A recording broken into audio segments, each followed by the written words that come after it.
ॐ अज्ञानतिमिरान्धस्व ज्ञानाञ्जनशलाकया चक्षुरुन्मीलितं येन तस्मै श्रीगुरवे नमः। श्रीचैतन्यमनोभीष्टं स्थापितं येन भूतले स्वयं रूप कदा मायं ददाति सपदान्तिकं। वन्देऽहं श्रीगुरुं श्रीयुतपदकमलं श्रीगुरोन् वैष्णवांश्च श्रीरूपं साग्रजातं सहगण रघुनाथान्वितं त्वां सजीवं सावधूतं सावधूतं परिजनसहितं कृष्णचैतन्यदेवं श्रीराधाकृष्णपादां सहगण ललिता श्रीविशाखान्वितांश्च। नमो ॐ विष्णुपदाय कृष्णप्रेष्ठाय भूतले श्रीमते भक्तिवेदान्त स्वामिनिति नामिने। नमस्ते सरस्वती देवे गौरवाणी प्रचारिणे निर्विशेष शून्यवादी पाश्चात्य देशतारिणे। वाञ्छाकल्पतरुर्भश्च कृपा सिन्धुभ्येव च पतितानां पावनेभ्यो वैष्णवेभ्यो नमो नमः। नमो महावदान्नाय कृष्ण प्रेम प्रदायते कृष्णाय कृष्ण चैतन्य नाम्ने गौरतिसे नमः। हे कृष्ण करुणा सिन्धु दीनबन्धु जगत्पते गोपेश गोपिका कान्त राधाकान्त नमोस्तुते। तप्त कांचन गौरांगी राधे वृंदावनेश्वरी वृषभानुसुते देवी प्रणमामि हरिप्रिये। पंचतत्त्वात्मकं कृष्णं भक्तरूप स्वरूपकं भक्त अवतारां भक्तखं नमामि भक्ति शक्तिकां। जय श्री कृष्ण चैतन्य प्रभु नित्यानंद श्री अद्वैत गदाधर श्रीवासादि गौर भक्तवृंद। हरे कृष्ण कृष्ण कृष्ण हरे हरे हरे राम राम राम हरे हरे। नष्टप्रायस्य यवद्रेषु नित्यं भागवतो सेवया भागवते उत्तम श्लोके भक्तिर्भवति नैष्टिकी। ओम नमो भगवते वासुदेवाय ओम नमो भगवते वासुदेवाय ओम नमो भगवते वासुदेवाय। श्रीमद् भागवतम दशम स्कंधे 25 अध्याये এই গোবর্ধন লীলা বর্ণিত আছে। আজ আমরা সেই গোবর্ধন লীলা শ্রবণের সুযোগ পেলাম ভগবত কৃপায়। শাস্ত্রে বর্ণন করা আছে যে আমাদের জীবনের সৌভাগ্য কখন উদয় হয় কিভাবে বুঝতে পারি। তো সৌভাগ্য তখন উদয় হয় জানতে হবে যদি কখনো ভাগবত সঙ্গ আমাদের জীবনে সংগঠিত হয়। সাধারণত কলির প্রভাবে এই মায়াচ্ছন্ন জীবের ভাগবত সম্পর্ক, ভাগবত সম্বন্ধ আর ভাগবত সংযোগ অত্যন্ত দুর্লভ, দুষ্প্রাপ্য। তাই শাস্ত্রকার আচার্যগণ স্পষ্ট করে ব্যাখ্যা করছে যে যদি কখনো আমাদের ভাগবত সঙ্গ হয়, এই ভাগবত দু ধরনের হয়, এক ব্যক্তি ভাগবত আর এক গ্রন্থ ভাগবত। এই দুয়ের সঙ্গ যদি কখনো আমাদের জীবনে সংগঠিত হয় তাহলে বুঝতে হবে যে আমাদের জীবনের সৌভাগ্য উদয় হয়েছে। আজ ভগবান অত্যন্ত প্রসন্ন হয়েছেন আমার প্রতি। ভক্তি বিনোদ ঠাকুর বলছেন, যেদিন গৃহের আমরা ভজন করতে পারি ওই দিনটি আমাদের কাছে ওই গৃহটি গোলকতুল্য। ভজন মানে শুধুমাত্র ভগবানের আরতি করা নয়, ভজন নববিধা ভক্তির। শাস্ত্রে তো 64টি অঙ্গের কথা বর্ণনা করা আছে, কিন্তু তার মধ্যে 9টি অঙ্গ অত্যন্ত প্রধান। আর এই 9টি অঙ্গের মধ্যে শ্রবণ হচ্ছে সকলের প্রধান। আর এই শ্রবণ তখন হয় যখন আমরা অত্যন্ত একনিষ্ঠভাবে ভগবানের দিব্য নাম কীর্তন করতে পারি, অথবা এই শ্রীমদ্ ভাগবতম আদি শ্রীমদ্ ভাগবত গীতা বা অন্যান্য ভাগবতীয় শাস্ত্র, বৈষ্ণব শাস্ত্র আমরা অধ্যয়ন করার, অথবা কোনো সাধু গুরু মহাত্মার সান্নিধ্যে থেকে তার শ্রীমুখ থেকে আমরা শ্রবণ করতে পারি। আজ আমরা শিল প্রভুপাদ কর্তৃক শ্রীমদ্ ভাগবতমের মাধ্যমে আজ আমরা সেই সকল তথ্যগুলি শ্রবণ করার চেষ্টা করব। গোবর্ধন লীলা আমরা ছোটবেলা থেকেই শুনছি, জানছি যে গোবর্ধন লীলা পরমেশ্বর ভগবান শ্রীকৃষ্ণ তিনি ব্রজবাসীদেরকে বাঁচানোর জন্য এই লীলা করেছিলেন।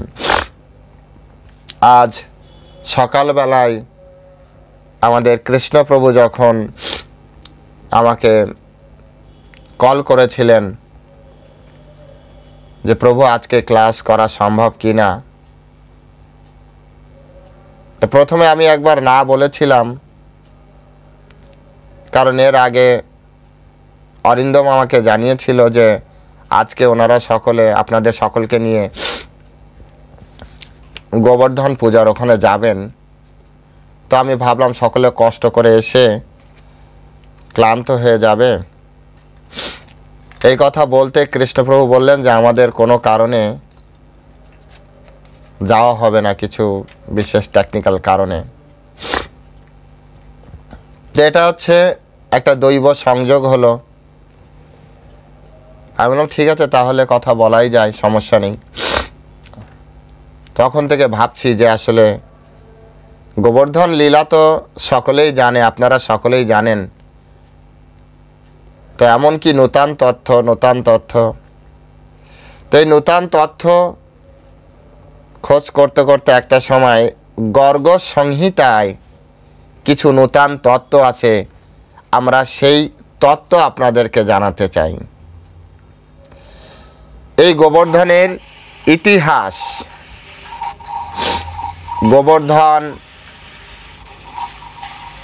কোনো ভক্তের মাইক অন করা রয়েছে, আমি অনুরোধ করব মাইকগুলো সবাই অফ করে রাখবেন।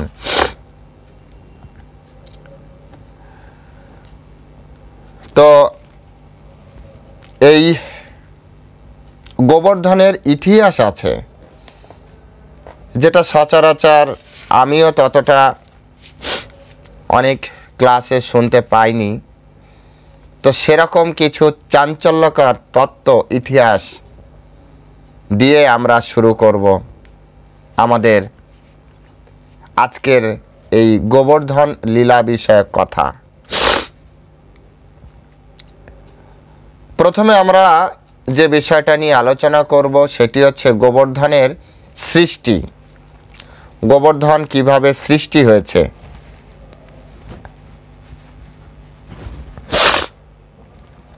সৃষ্টিকাল থেকে প্রথমে গোবর্ধন ছিল না। এই গোবর্ধন চিদ জগতে প্রথমে, অর্থাৎ গোলক বৃন্দাবনে, উপরে যে গোলক বৃন্দাবন আছে চিদা আকাশে, সেই চিদাকাশ তৈরি করার পরে যখন পরমেশ্বর ভগবান অত্যন্ত সুন্দর করে সম্পূর্ণ বৃন্দাবন সাজালেন, সেই বৃন্দাবন সাজালেন, সেখানে যমুনা অন্যান্য তীর্থ সেখানে ছিলেন। গোপ গোপীরা একদিন শ্রীমতী রাধারানী পরমেশ্বর ভগবান শ্রীকৃষ্ণকে অনুরোধ করলেন যে তুমি এমন কিছু সৃষ্টি করো যেখানে অত্যন্ত একান্তে আমরা লীলা করতে পারি। পরমেশ্বর ভগবান এবং অন্যান্য গোপীরা তারা যখন এ ধরনের একটি দাবি পরমেশ্বর ভগবান শ্রীকৃষ্ণের কাছে করেন, তখন পরমেশ্বর ভগবান তিনি মনে মনে চিন্তা করতে করতে তার হৃদয়ে বক্ষস্থল থেকে প্রচণ্ড একটা তেজ, অত্যন্ত আলোক জ্যোতি, সেই জ্যোতি নির্গত হয়। এবং সেই জ্যোতি নির্গত হওয়ার পরে উপরের গোলক বৃন্দাবনে কি হয়, এই জ্যোতি মাধ্যমে একটি গোলক বৃন্দাবনে পড়ার পরেই একটি পর্বত আকারে তৈরি হয়।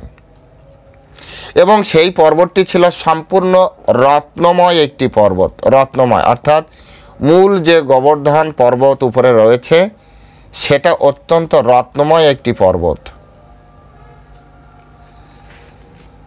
এই গোবর্ধন পড়ার যখন প্রকাশিত হয়, প্রকাশিত হওয়ার এক মুহূর্তের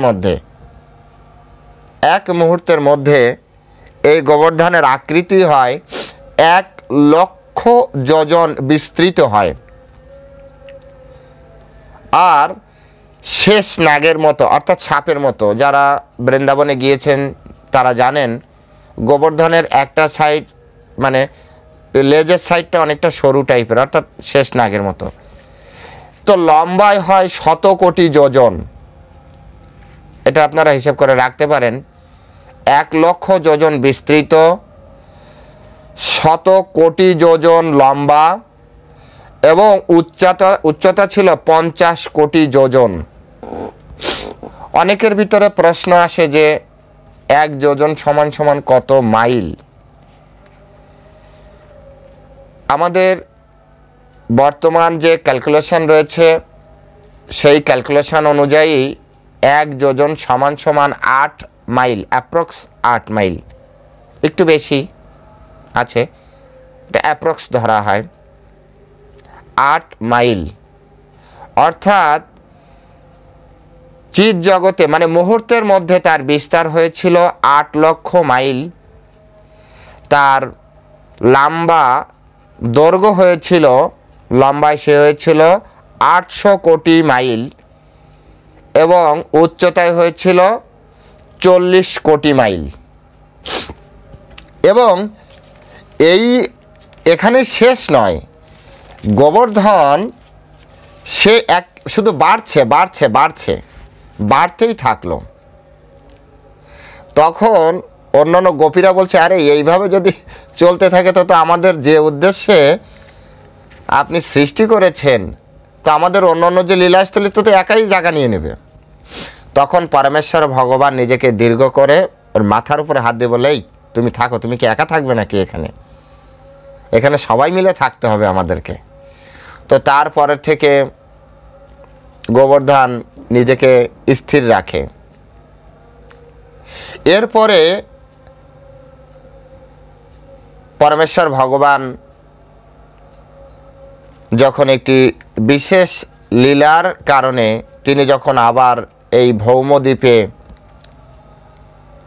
আসার পরিকল্পনা করেন, দেবতা সকল, ব্রহ্মাকে নিয়ে, শিবজি মহারাজকে নিয়ে, এমনকি আমাদের এই যে মানে বিষ্ণু অর্থাৎ গর্ভদক্ষী বিষ্ণু, এই গর্ভদক্ষী বিষ্ণুকে নিয়ে, ব্রহ্মাকে নিয়ে দেবতারা গিয়েছিলেন ভগবানের ওখানে, অর্থাৎ গোলকে। কোন পথ দিয়ে গিয়েছিলেন? ভগবান বামন অবতারের সময় তার তৃতীয় পদ দ্বারা, আপনারা জানেন যে ভগবান 3টি পা বের করেছিলেন, একটি পা দিয়ে স্বর্গ, আরেকটি পা দিয়ে মর্ত, আর তৃতীয় পা দিয়ে আপনার এর মাথায়, দুই নম্বর পা দিয়ে, এক পা তো তিনি পাতাল লোক নিলেন এবং আর এক পা উঁচু করে তিনি উপরের সমস্ত লোক দখল করলেন। তো ওই পা দিয়ে যখন উপরের দিকে দিচ্ছিলেন, তখন আমাদের যে এই ব্রহ্মাণ্ডের উপরে ছিদ্র হয়ে যায়, যে ছিদ্র পথ দিয়ে আপনার সাগর, ক্ষীর সমুদ্র থেকে গঙ্গা আমাদের এই পৃথিবীতে আসছিল। তো সেই পথ দিয়ে এই ব্রহ্মাণ্ডের এখান থেকে একটা মানে খুব সুন্দর একটা রয়েছে সিদ্ধান্ত, সেটি হচ্ছে আমরা যত বড় বৈজ্ঞানিকভাবে যত বড় উন্নত হই না কেন, এই ব্রহ্মাণ্ডের বাইরে আমরা যেতে পারছি না তাড়াতাড়ি, কারণ এর বাইরে যে আবরণ রয়েছে সেই আবরণ ভেদ করার মতো কোনো শক্তি নেই।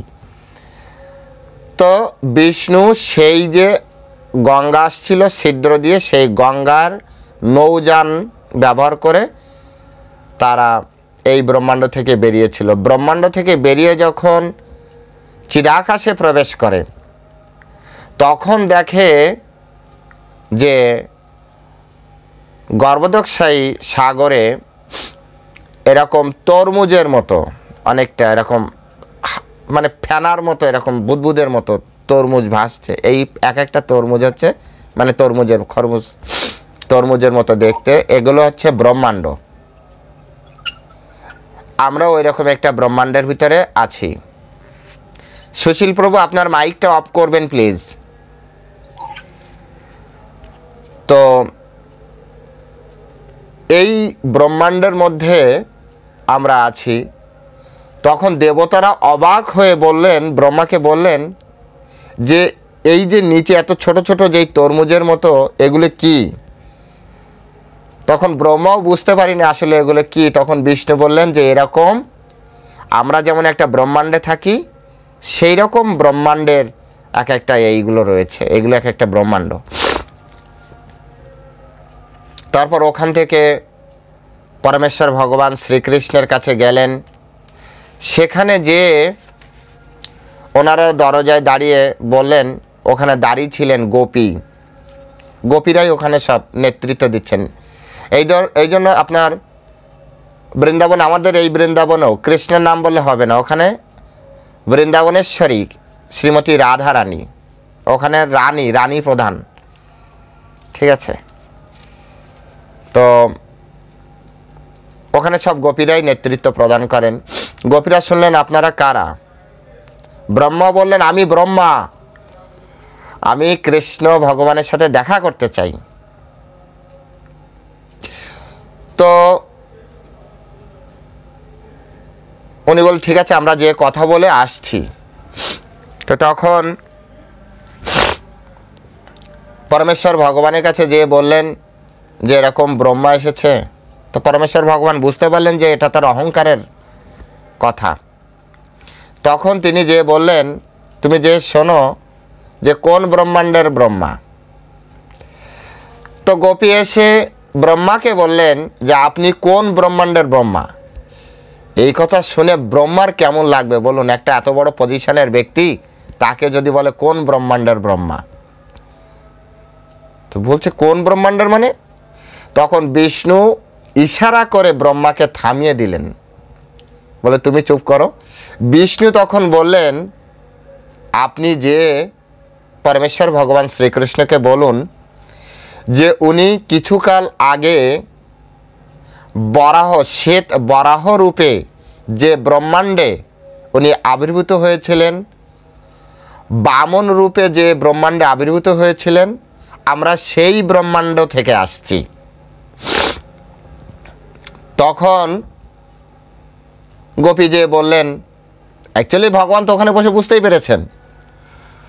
তো তখন বললে ঠিক আছে ওনাদেরকে নিয়ে আসো। তখন ভগবান বিষ্ণু সহ ব্রহ্মা ওখানে গেলেন এবং ওখানে ওই গোলকে প্রবেশের পরে ওনারা যা দেখলেন, গর্গ সংহিতা পড়লেই শুধু আপনারা বুঝতে পারবেন যে ওই লোকের ওখানে সব কিছু উজ্জ্বল জ্যোতির মতো। যেমন আমরা শুনেছি না নাগমণি, জলে নাগমণি খুব জ্যোতি বেরোয়, নাগ মাথায় নাগমণি থাকে, ওখানে সব কিছু স্বয়ং প্রকাশিত। ওখানে দেওয়ালগুলো নিজে আলো দিচ্ছে, ওখানকার লতা পাতা সবাই প্রত্যেকে আলো দিচ্ছে, মানে এত আলো এত আলো, মানে অনেকে অনেক কিছু দেখতেই পাচ্ছে না, সব কিছু আলো। ওখানকার জল আলো, পাথরগুলি আলো, ওখানকার ঘাট বাঁধানো আলো, সব কিছু আলোকময়। এভাবে দেখতে দেখতে তারা একসময় পরমেশ্বর ভগবান শ্রীকৃষ্ণের কাছে গেলেন। সেখানে যেয়ে দেখলেন আমাদের শ্রীজি সহ রাধা মাধব ওখানে একটি রত্ন সিংহাসনে বসে আছেন। যে এনারা প্রণাম করলেন, কুশল আদি ওনাদের সাথে বিনিময় হলো। তখন ভগবান বিষ্ণু তিনি আমন্ত্রণ জানালেন এই ব্রহ্মাণ্ডে আসার জন্য, যে এই ব্রহ্মাণ্ডে অনেক ধরনের অত্যাচার চলছে, কংসের বিভিন্ন ধরনের প্রবলেম হচ্ছে, তো আপনি একবার আসুন। কংস আদি তখন অনেক বড় বড় লিডার, কংস, জরাসিন্ধু, শিশুপাল, এনারা ওই সময় কিন্তু বড় বড় লিডার, আপনারা জানেন।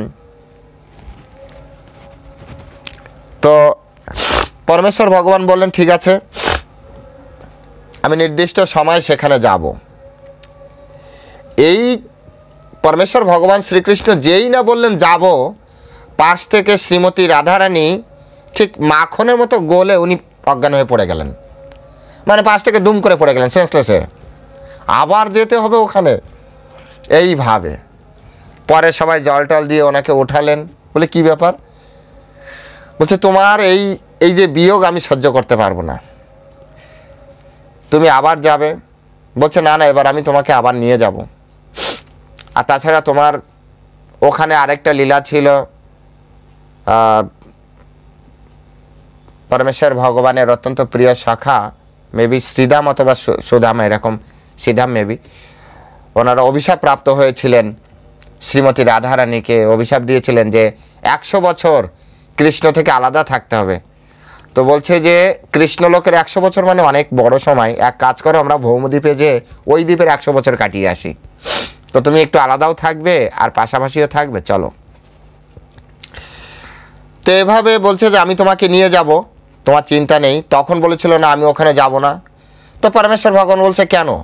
বলছে ওখানে যমুনা নেই, ওখানে গোবর্ধন নেই, এরকম এই পরিবেশ নেই। তখন পরমেশ্বর ভগবান শ্রীকৃষ্ণ বললেন তুমি একটুও চিন্তা করো না, এইটার অনুরূপভাবে আমি ওই জায়গায় একটি বৃন্দাবন তৈরি করব। এই সেই বৃন্দাবন আমাদের এই জম্মুদ্বীপের বৃন্দাবন। তো তখন পরমেশ্বর ভগবানের ওখানের একটা জাস্ট দেখেন, ওই ছেলেমেয়েরা অনেক সময় উপরের প্লেন দেখে ছোটোবেলায় প্লেন কিনতে চায়, তখন পিতামাতা খেলনার দোকান থেকে যে প্লেন কিনে দেয়, ছোট হয়, করে চালায়। তো এরকমভাবে পরমেশ্বর ভগবান শ্রীকৃষ্ণ তার শক্তি বলে এই জম্বুদ্বীপের ভারতবর্ষের ভারতখণ্ডে যেখানে আমরা আছি, পরমেশ্বর ভগবান এই ভারতখণ্ডে তিনি এই বৃন্দাবন প্রদান করেন। তারপরে তিনি গোবর্ধনকে পাঠাবেন। এবার গোবর্ধনকে পাঠাবেন, তো পাঠাবেন কি করে? এই জগতে সবাইকে আসতে গেলে আধার লাগে, অর্থাৎ পিতামাতা লাগে। তো গোবর্ধন কিভাবে আসবে? তো গোবর্ধনকে বললেন যে তুমি যাও। বলছে কোথায়? বলছে ভারতখণ্ডে। বলছে ও তো অনেক দূর, আর ওখানে কর্মযোগ, ওখানে আমি একবারে এইভাবে যাব না। তো বলছে ঠিক আছে, তাহলে তুমি এক কাজ করো, তুমি শালমল দ্বীপে যাও। শালমল দ্বীপের মধ্যখণ্ডে ওখানে দ্রোণাচল নামে একটা পর্বত আছে, ওনার স্ত্রীর গর্ভে এই গোবর্ধনের জন্ম। বলবেন গোবর্ধন তো পর্বত, তার আবার গর্ভে থেকে বেরোনোর? অ্যাকচুয়ালি আমাদের শাস্ত্র মতে সমস্ত স্থাবর জঙ্গম যা কিছু আছে সবার প্রাণ আছে এবং প্রত্যেকের পিতামাতা আছে। তো সেই জন্য পর্বত সন্তান তৈরি করে এবং সেই সন্তান ধীরে ধীরে বাড়ে।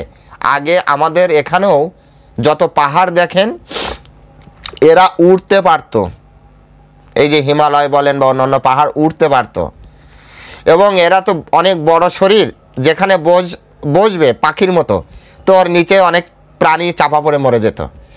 তখন দেবতাদের কাছে ঋষিরা, যেহেতু আমাদের এই দ্বীপটা অত্যন্ত ছোট, তো তাই দেবতাদের কাছে যে বলে যে এইভাবে এদের নিচে চাপা পড়ে আমরা একদিন মরে যাব, কারণ এদের তো অত সেন্স থাকে না।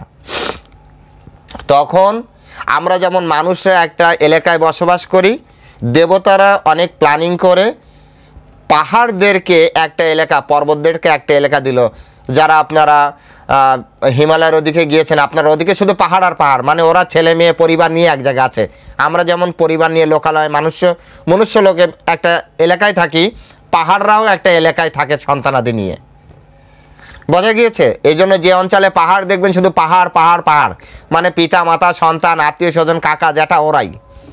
আমাদের চোখে ওরা পাহাড়ের মতো, কিন্তু আসলে ওরা একটা পরিবার। হ্যাঁ, তো এইভাবে ওদেরকে করা হয় যে তোমরা আর উঠতে পারবে না, তোমরা যেখানে থাকবে সেইখানেই বংশ বিস্তার করবে। যাই হোক, শালমল দ্বীপে গোবর্ধনের জন্ম হলো দ্রোণাচল পর্বতের স্ত্রীর গর্ভে। ওই সময় মানে এক সময় পুলস্ত মুনির নাম আপনারা সকলে জানেন। এই পুলস্ত মুনি, ওনার অত্যন্ত মহান মুনি ঋষি, ওনারা প্রত্যেকটা দ্বীপে যাতায়াত করতে পারতেন। উনি একদিন বেড়াতে গিয়েছিলেন এই শালমল দ্বীপে। শালমল দ্বীপে এই গোবর্ধনকে দেখে ওনার হৃদয় এতটাই আকর্ষিত হলো, উনি চিন্তা করলেন এই গোবর্ধনকে নিয়ে আমি কাশীতে নিয়ে যাব, আমাদের এই জম্মুদ্বীপের ভারতবর্ষের ভারতখণ্ডের কাশীতে নিয়ে আসবে। আচ্ছা, তার আগে একটা জিনিস আমি আপনাদেরকে বলি, শালমল দ্বীপ অ্যাকচুয়ালি আমাদের থেকে কতটা দূরে আছে। আমাদের এই ভৌমদ্বীপের যে সপ্তদ্বীপা পৃথিবী বলা হয়, এই 7টা দ্বীপ রয়েছে। প্রথমে মিডিল পয়েন্টে রয়েছে জম্বুদ্বীপ, যে দ্বীপে আমরা আছি। তারপরে রয়েছে আপনার পুলস্কদ্বীপের প্রথমে জম্বুদ্বীপ, তারপর হচ্ছে লবণ সমুদ্র। এই জন্য আমাদের চারপাশে কিন্তু লবণ সমুদ্রের জল লবণ। তারপরে রয়েছে পুলস্কদ্বীপ, তারপরে শালমল দ্বীপ, তারপরে কুশদ্বীপ, তারপরে ক্রোন্সদ্বীপ, তারপরে শাকদ্বীপ, তারপরে পুষ্কর দ্বীপ। আমাদের এই জম্বুদ্বীপের 9টা ভাগ রয়েছে, 9টা বর্ষ। একটা হচ্ছে ভারতবর্ষ, তারপরে রয়েছে দক্ষিণ দিকে। আমাদের জাস্ট দক্ষিণ দিকে যদি আমরা চলতে থাকি, ডাইরেক্ট দক্ষিণ দিকে, তাহলে আমরা কিমপুরুষ বর্ষে যাব, তারপরে হরিবর্ষ, তারপরে ইলাবৃত বর্ষ, কেতুমাল বর্ষ, ভদ্রাবর্ষ, তারপর রামায়ণকা বর্ষ, তারপরে হিরণ্ময় বর্ষ, তারপরে উত্তর কুরু বর্ষ। এই 9টা বর্ষ রয়েছে। আমরা রয়েছি ভারতবর্ষে। এবার ভারতবর্ষের ভিতরে আবার খণ্ড রয়েছে 9টা খণ্ড। তার ভিতরে একটা খণ্ড যেটা একেবারে আমাদের লবণ সমুদ্রের ভিতরে একটা দ্বীপ, ভারতখণ্ড। সেই ভারতখণ্ডের ভিতরে আমাদের এই আমেরিকা বলেন, অস্ট্রেলিয়া বলেন, এই সব মিলে কিন্তু ভারতখণ্ড। শুধু আমাদের এই যে ভারত বা ইন্ডিয়া যেটাকে বলে এটা না, কিন্তু এই পুরোটা, মানে আমাদের যে গোলকটা দেখেন, আমরা যে গ্লোব দেখি, এই পুরোটাই কিন্তু ভারতখণ্ড। এটা কিন্তু আমাদের শাস্ত্র মতে, হ্যাঁ, পুরোটাই ভারতখণ্ড, ভারতবর্ষের ভারতখণ্ড। আপনারা কি বুঝতে পেরেছেন? এখন এই ভারত খণ্ড তো লবণ সমুদ্রের পারে। আমাদের এই ভারত খণ্ডে বা এই জম্বুদ্বীপের মানে বিস্তার বা পুরো এপাশটুকু যেটাকে ব্যাস বলা হয়, ব্যাস না, ব্যাসার্ধ, সোজা বিস্তার, এটা হচ্ছে আপনার 1 লক্ষ যোজন, 1 লক্ষ যোজন। এবং সেই পরিমাণ এই লবণ সমুদ্র যোজন 8 লক্ষ মাইল। 8 লক্ষ মাইল হচ্ছে আমাদের এই সমুদ্রের এপাশ থেকে ওপাশ। অর্থাৎ আমরা যদি সোজা উত্তর ভারতবর্ষ থেকে ভারতখণ্ড থেকে সোজা উত্তর দিকে 8 লক্ষ মাইল যেতে পারি, তাহলে আমরা পুলস্ক দ্বীপে পৌঁছাতে পারবো। সোজা যেতে হবে, একেবারে ডিরেক্ট সোজা, তাহলে আমরা পুলস্ক দ্বীপে যেতে পারবো। পুলস্ক দ্বীপের আয়তন হচ্ছে এই লবণ সমুদ্রের দ্বিগুণ, অর্থাৎ 8 লক্ষ মাইল গুণ 2, অর্থাৎ 16 লক্ষ মাইল বিস্তার। এপাশ থেকে এপাশ 16 লক্ষ মাইল, বুঝতে পেরেছেন? 16 লক্ষ মাইল পুলস্ক দ্বীপের আয়তন। এই পুলস্ক দ্বীপের পরে রয়েছে আখের রসের। ওখানে গেলে কিন্তু আর আখের রস কিনে খেতে হবে না। এখন যে আখের রসের দাম, ওখানে একবার যেতে পারলে আখের রস ফ্রি, মানে সমুদ্রের জল আখের রস। তো ইক্ষু রসের সেটি হচ্ছে আপনার কত, 2 গুণ বড়, অর্থাৎ 16 লক্ষ মাইল। 16 লক্ষ মাইলের একটা আখের রসের সমুদ্র পড়বে। এই 16 লক্ষ মাইল যাওয়ার পরে পড়বে আপনার শালমল দ্বীপ, অর্থাৎ 8 লক্ষ মাইল যোগ 16 লক্ষ মাইল যোগ 16, 32 আর 8, 40 লক্ষ মাইল যদি আমরা ভারতখণ্ড থেকে সোজা উত্তর দিকে যাই, তাহলে আমরা শালমল দ্বীপে পৌঁছাতে পারবো। এই শালমল দ্বীপের কোনো একটা, কারণ এটা পুরো গোল, এর কোনো একটা মধ্যখণ্ডে এই গোবর্ধনের জন্ম। সেখান থেকে পুলস্ত্য মুনি দ্রোণাচলকে বললেন যে আমি আপনার এই পুত্রকে নিয়ে যাব কাশীতে, আপনি প্রদান করুন। তো দ্রোণাচল দেখছে যে এনাকে যদি না বলি তো রাগে না আমাদের ভস্মীভূত করে দেয়, আর তখনকার মুনি ঋষিদের পাওয়ার ছিল। আবার যদি হ্যাঁ বলি তো সন্তান দূরে নিয়ে যাবে না। কত দূরে একবার চিন্তা করতে পারছেন, কতটা দূরে, আর পর্বতের জন্য তো আরও। মন চাইছে না, তো বুকে পাথর বেঁধে দ্রোণাচল বললে ঠিক আছে পুত্র তুমি যাও পুলস্ত্য মুনির সাথে কাশীতে, ওখানে ভগবান শিব আরাধিত হয়, ওখানে যাও। তো গোবর্ধন অত্যন্ত বুদ্ধি করলেন,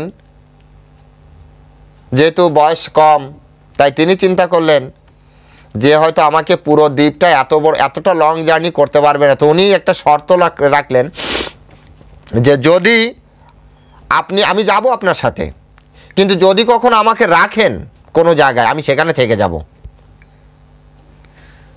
তো পুলস্ত্য মুনি যখন শালমল দ্বীপের, তারপরে ইক্ষুরসের, তারপরে পুলস্ত্য দ্বীপের পুরোটা অতিক্রম করে, যখন লবণ সমুদ্র অতিক্রম করে যখন ভারতখণ্ডে প্রবেশ করে, এবং ভারতখণ্ডে প্রথমে যাওয়ার সময় উপর দিয়ে যাচ্ছিলেন এবং পুলস্ত্য মুনি হাতের উপরে করে নিয়ে আসছিলেন গোবর্ধনকে। তো উনি যখন আমাদের এই ব্রজভূমি, এখন যে ব্রজভূমি যেখানে আমরা যাই বৃন্দাবনে, ওটির উপর দিয়ে যখন যাচ্ছিলেন পুলস্তমুনি, তখন গোবর্ধনের ওই পুরনো বৃন্দাবনের স্মৃতি জাগ্রত হলো। এবং বৃন্দাবনের স্মৃতি জাগ্রত হওয়ার সাথে সাথে ও চিন্তা করলো, তাহলে আর আমি ওখানে যাব না, আমি এখানে থাকবো। ও নিজেকে আস্তে আস্তে ভারী করতে শুরু করলো এবং পুলস্তমুনি ক্লান্ত অনুভব করলো এবং উনি ওই ব্রজমণ্ডলের এখন যেখানে গোবর্ধন আছে ওই জায়গাটা রেখে যমুনা স্নান করলেন, প্রায় মানে কিছু বাহ্যিক ক্রিয়া করলেন, যে কিছুটা মানে একটু পরিশ্রান্ত অবস্থায় যেমন স্নান টান করলে ভালো লাগে এরকম করলেন। পরে যখন ফ্রেশ হওয়ার পরে উনি বললেন যে গোবর্ধন চলো, কাশিতে যেতে হবে। গোবর্ধন বলল, হে মণিবর, আপনি আমাকে কথা দিয়েছিলেন যে যেখানে রাখবেন সেখান থেকে আমি উঠবো না, তো আমি এখান থেকে আর যাব না, আপনি যাই বলেন। আর তাছাড়া কিছুকাল পরে পরমেশ্বর ভগবান কৃষ্ণচন্দ্র দাপর যুগে এখানে লীলা করতে আসবে, তাই এখানে আমি থাকবো, অনেক দিন ওনার থেকে সেপারেট হয়ে আমি আছি। তো প্রথমে পুলস্তমুনি তার এই ধরনের আচরণে খুশি হলেন, কমসে কম ভগবানের থাক থাক বৃন্দাবনে আছে। কিন্তু পুলস্তমুনি যেহেতু ত্রিকালদর্শী এবং অত্যন্ত শক্তিশালী,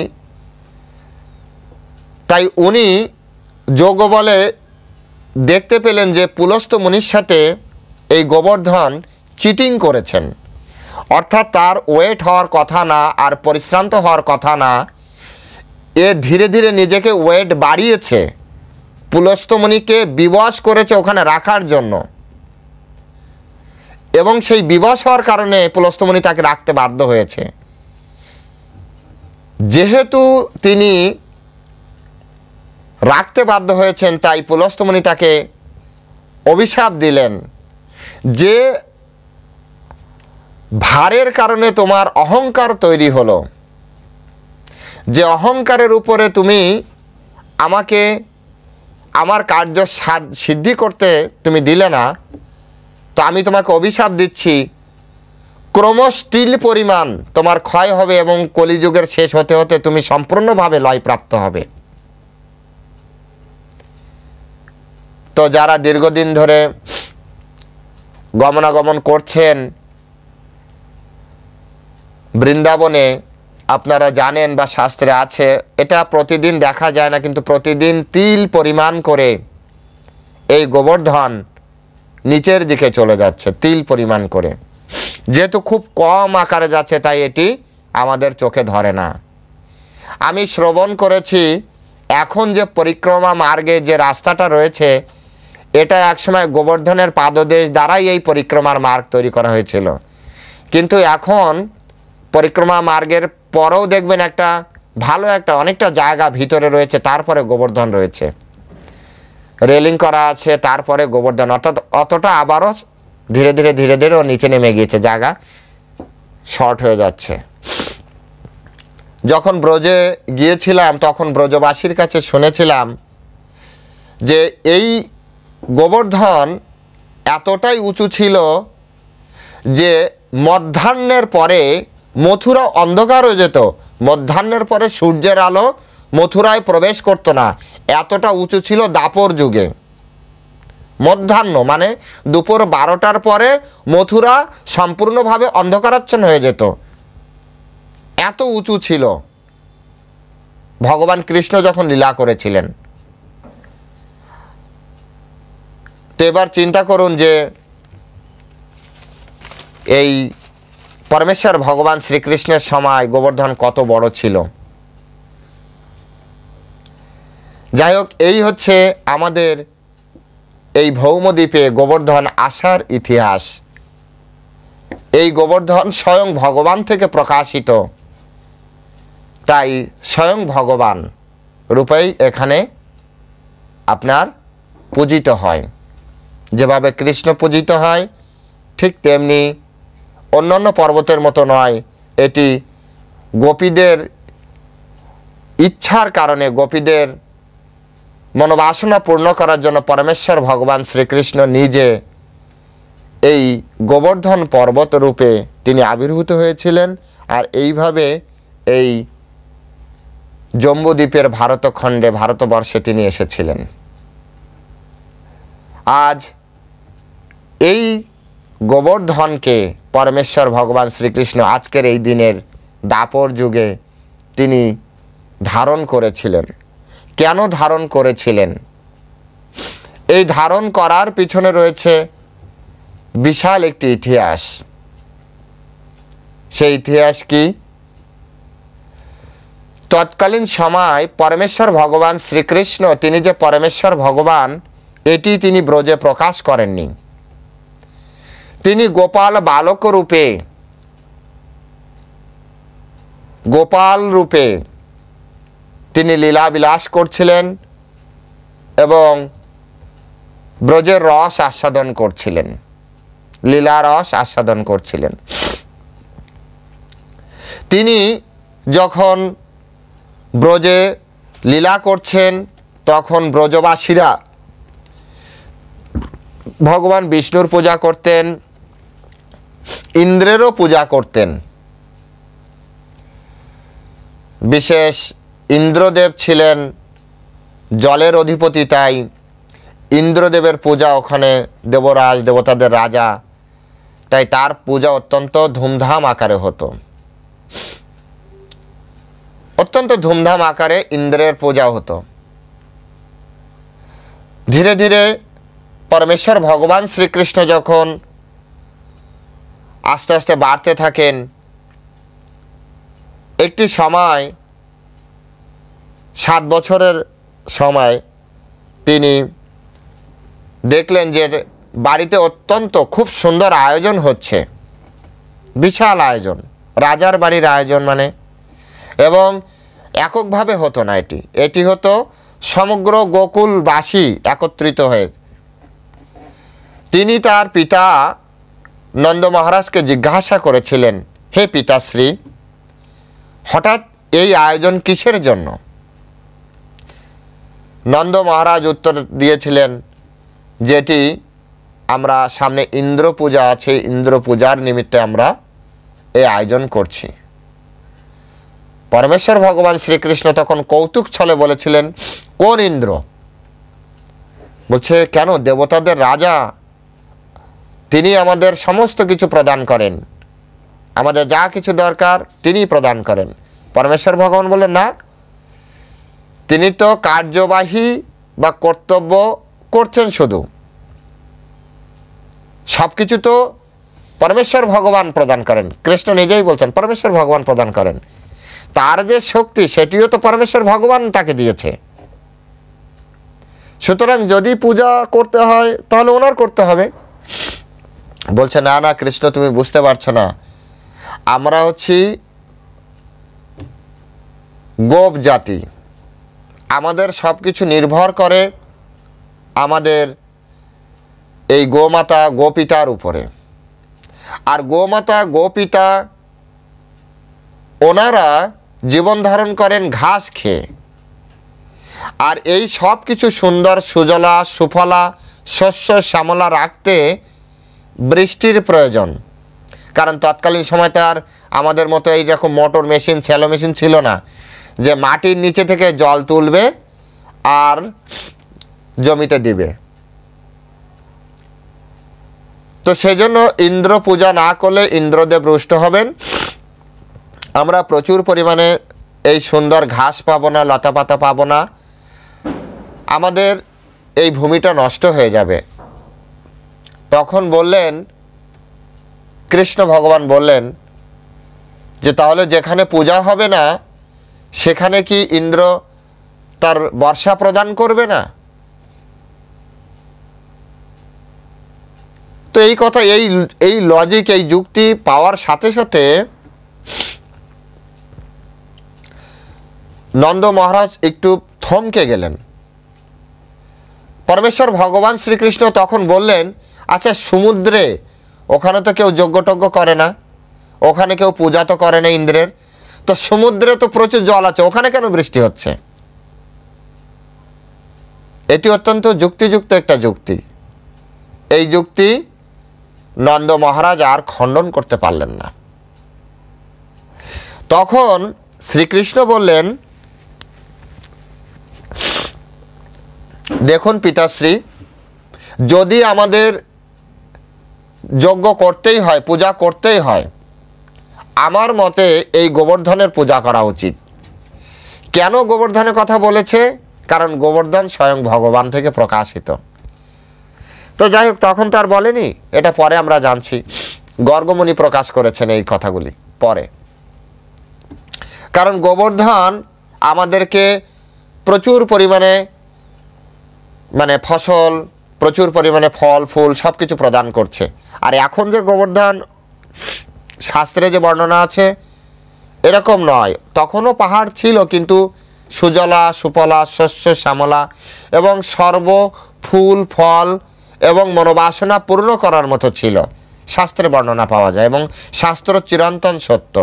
তাই বর্তমান অ্যাঙ্গেলের যদি আমরা গোবর্ধনকে দেখি যে প্রভু এখানে তো পাহাড়, এখানে তো খুব বেশি গাছ দেখি না, তো এখানে বর্ণন করা আছে কোনটা সত্য? শাস্ত্রে যেটি বলছে সেটি সত্য। কলির প্রভাবে প্রভাবিত হয়ে ওই সময় যে সকল গাছ গৃহ লতাপাতা ছিল, এরা চিত জগতের লতাপাতা ছিল। পরমেশ্বর ভগবান শ্রীকৃষ্ণ যাওয়ার যখন চলে গেলেন, ধীরে ধীরে তারাও চলে গেলেন। এটা শ্রীমদ্ ভাগবতমে কোডিং আকারে একটা মেসেজ আছে, সেটি হচ্ছে যে কৃষ্ণ সধাম উপগতে ধর্ম জ্ঞান আদিবি সহ কলৌ নষ্ট দৃশামেশ পুরাণ অর্ক অধুনা উদিত।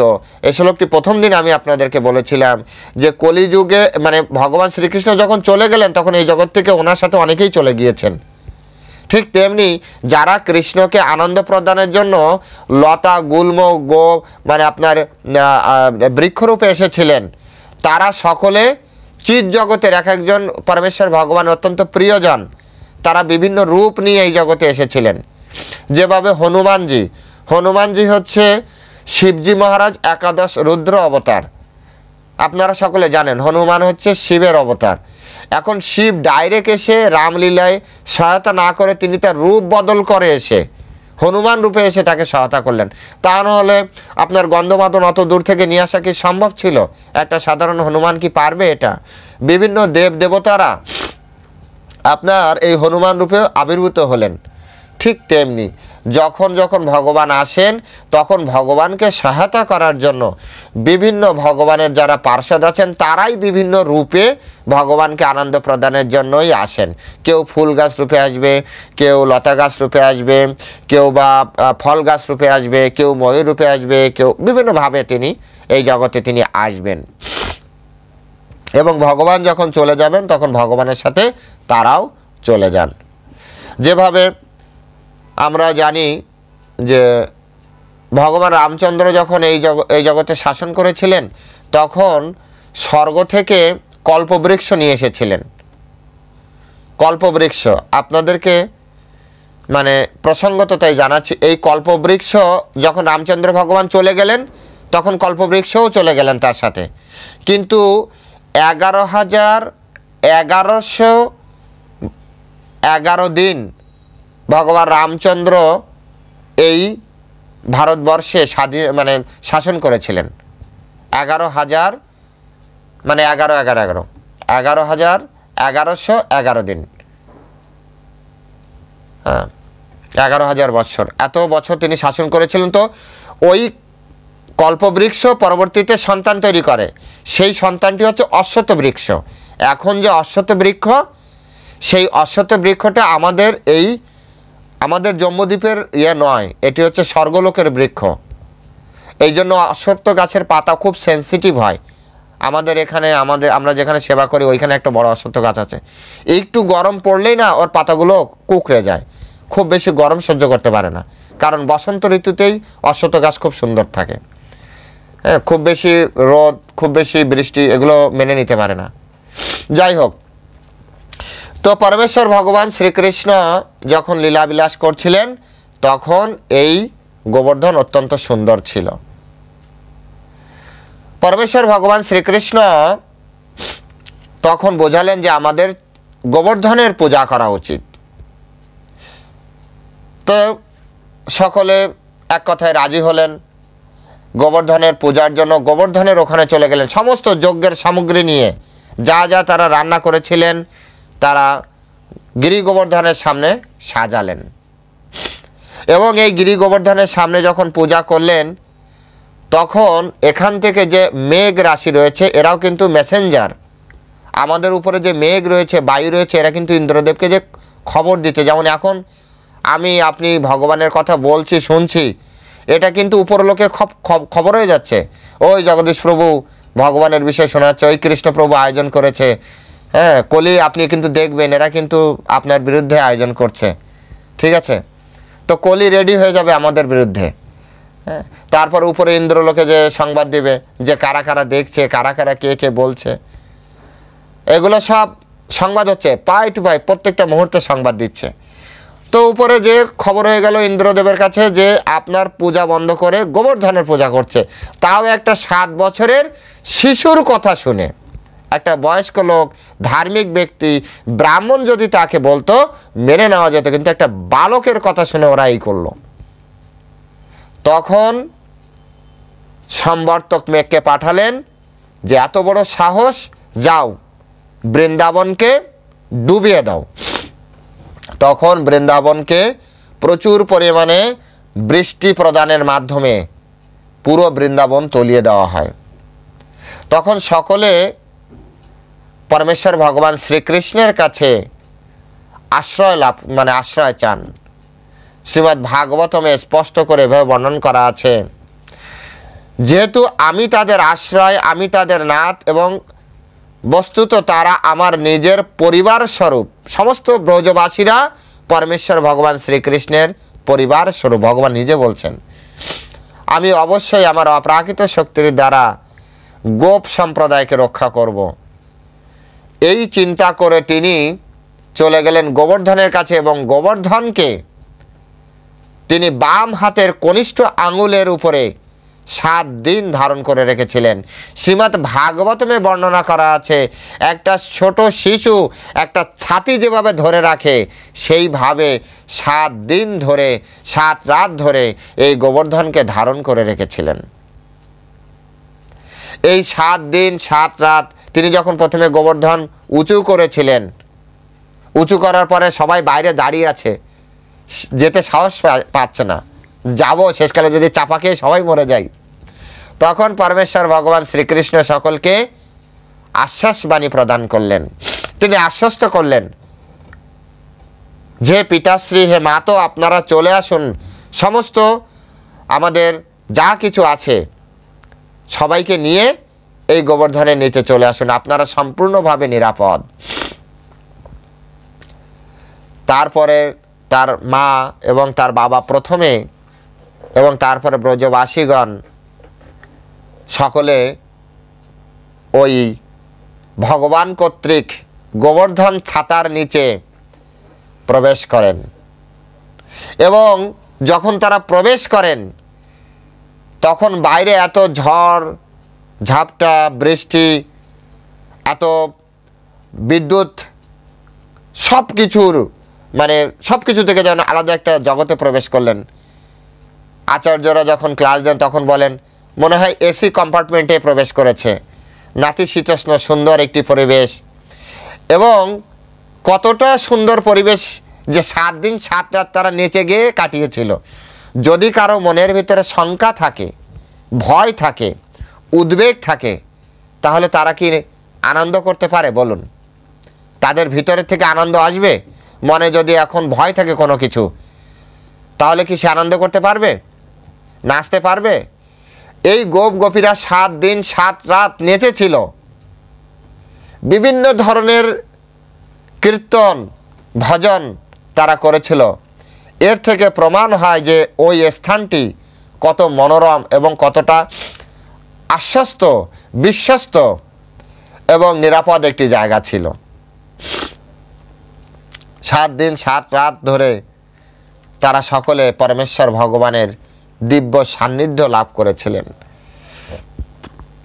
অনেক গরিষ্ঠ বৈষ্ণবগণ তারা এই বিষয়টাকে এভাবে ব্যাখ্যা করলেন,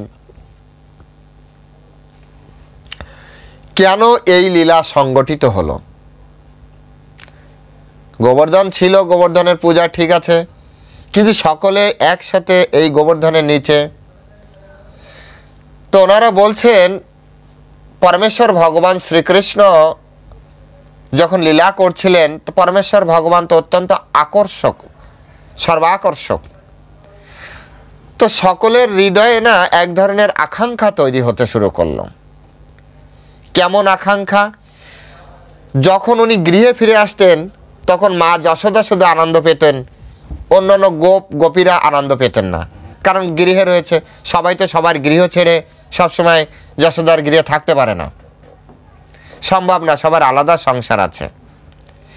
যখন দিনের আলো প্রকাশিত হতো তখন ভগবান কৃষ্ণ অন্যান্য গোপীর ঘরে চলে যেতেন, অথবা ব্রজের মাঠে বনের ভিতরে তার যে মানে যে ছিল, বাছুর ছিল, তাদেরকে চড়াতে যেতেন। তো যখন বনে যেতেন তখন পুরো ব্রজবাসীরা মানে তার বিরহ অনুভব করতেন। যখন কোনো এক গোপীর গৃহে তিনি চুরি করতে যেতেন তো মা যশোদা বিরহ অনুভব করতেন। মানে এইভাবে কৃষ্ণকে অ্যাট এ টাইম কেউ সকলে পাচ্ছিল না। তাই কৃষ্ণ চিন্তা করলেন যে আমি অ্যাট এ টাইমে সকলকে কিভাবে, সমস্ত ব্রজবাসীকে নিয়ে আমি কিভাবে থাকতে পারি। তাই তিনি এই লীলা প্রকাশ করেছিলেন।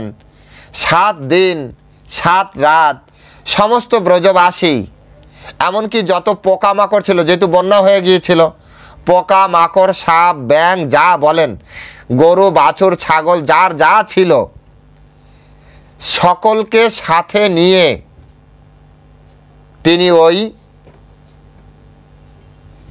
আপনার গোবর্ধনের নিচে ছিলেন এবং সকলের মনোবাসনা পূর্ণ করেছিলেন। যেভাবে রাসলীলার কথা আপনারা জানেন, রাসলীলায় প্রত্যেকটা গোপীর মনোভাব অনুযায়ী তিনি তাদের আশা পূরণ করেছিলেন। এই গোবর্ধন লীলার মাধ্যমে তিনি প্রকাশ করেছেন যে পরমেশ্বর ভগবান চাইলে তিনি সকলকে সাথে নিয়ে একসাথে সুন্দরভাবে থাকতে পারেন। তারপরে 7 দিন পরে ইন্দ্র তিনি বুঝতে পারলেন যে তার ভুল হয়েছে। ইন্দ্রদেব এসে ক্ষমা চাইলেন মাতা সুরভিকে নিয়ে, এবং পরমেশ্বর ভগবান শ্রীকৃষ্ণ তিনি সকলকে আশ্বস্ত করলেন যে এখন আমাদের সময় অতিবাহিত হয়েছে, আপনারা বাইরে আসুন। এবং তারা প্রথমে একটু ভয় পাচ্ছিল যে বাইরে এখনো জল আছে কিনা, বলছে না কিচ্ছু নেই, কারণ ডাইরেক্ট ইন্দ্র বিষয়টা নিয়ন্ত্রণ করছে। তাই ইন্দ্র যাতে তারা বাইরে বেরোলে কোনো রকম প্রবলেম না হয়, তাই পুরো জায়গা আগের মতো অ্যাজ ইট ইজ শুকিয়ে পরিষ্কার করে ঘাস টাস ঠিক করে সব কিছু আগের মতো সেট আপ করে তারপরে কৃষ্ণের কাছে যে বলছে যে, তো কৃষ্ণ বলছে যে আপনারা নিরাপদ এখন ফিরুন, কোনো সমস্যা নেই। তারপরে ওখান থেকে সকলে বেরিয়ে আসেন এবং অন্তিমে পরমেশ্বর ভগবান শ্রীকৃষ্ণও এই গোবর্ধনের ওখান থেকে বেরিয়ে আসেন। এই লীলা ভিতরে আরও অনেক শিক্ষণীয় বিষয় আছে, যে আমাদের দেব দেবতাদের প্রতি যে আমাদের যে আগ্রহ, এই আগ্রহ থাকতে পারে কিন্তু কর্তব্যবোধে, কিন্তু সকলের উপরে যে পরমেশ্বর ভগবান শ্রীকৃষ্ণ তিনি এই লীলার মাধ্যমে সেটি প্রকাশ করলেন। তিনি প্রকাশ করলেন যে কৃষ্ণকে সন্তুষ্ট করলে সমস্ত দেব দেবতারাও সন্তুষ্ট একসময় হন। এই লীলার মাধ্যমে পরমেশ্বর ভগবান শ্রীকৃষ্ণ নিজেকে আরেকবার প্রকাশিত করলেন। যারা বৈদিক কর্মকাণ্ডের সাথে যুক্ত থাকেন তাদেরকে শেখালেন যে অন্যান্য দেব দেবতার পূজার থেকে কৃষ্ণ পূজা কত মহান, এরকম অনেক বিষয় তিনি শিক্ষা প্রদান করলেন এই এক গোবর্ধন লীলার মাধ্যমে। এবং তারপর থেকে তিনি আশীর্বাদ করলেন এবং সকলকে অনুমতি দিলেন যে এরপর থেকে প্রতি বৎসর এই দিনে এরকম আয়োজন করে সকলে যাতে গোবর্ধন পূজা করে এবং সেই পূজার পর থেকে আজ অবধি এই গোবর্ধন পূজা চলে আসছে আমাদের এই পৃথিবীতে। রামপ্রসাদ প্রভু মাস্টারমশাই একটু থ্যাংক ইউ। তো তারপর থেকেই এই গোবর্ধন পূজা চলে আসছে। আর আজ আমরা সেই গোবর্ধন পূজার দিনে, বিশেষ দিনে আমরা গোবর্ধনের ইতিহাস সহ গোবর্ধন লীলা এবং তার থেকে যে শিক্ষা, সেই শিক্ষা যৎ কিঞ্চিত সামান্য আকারে আমরা শ্রবণ করলাম। আর সামান্য হবেই বা না কেন, যদিও আপনারা অত্যন্ত ভালো মানের ভক্ত, কিন্তু যিনি বলছেন তার তো সেই ধরনের যোগ্যতা নেই। আর এর ফলে কি হয়েছে, কথা তো মহান, কিন্তু যে আলোচনা, সেই আলোচনা সংক্ষিপ্ত এবং মানে পূর্ণরূপে হচ্ছে না। তো আমি তো লিমিটেড সোল, কি করব, সকলে আশীর্বাদ করবেন যাতে পরবর্তীতে আপনাদের দাস হওয়ার সুযোগ পাই। ভক্ত সঙ্গে যদি চেতনা কিছু পরিবর্তন হয় এবং এই ভগবত স্মৃতি, ভগবত কথা শ্রবণে রতি হয়। আজ এ পর্যন্তই, সকলে ভালো থাকবেন। ওম নমো ভগবতে বাসুদেবায়।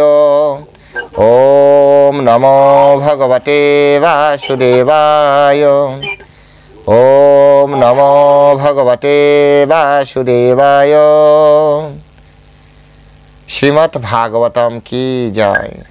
বাঞ্ছা কল্পতরুর্ভশ্চ কৃপা সিন্ধুভ্যেব চ পতিতানাং পাবনেভ্যো বৈষ্ণবেভ্যো নমো নমঃ। জয় অনন্ত কোটি বৈষ্ণববৃন্দ কি জয়। শিলা প্রভুপাদ কি জয়।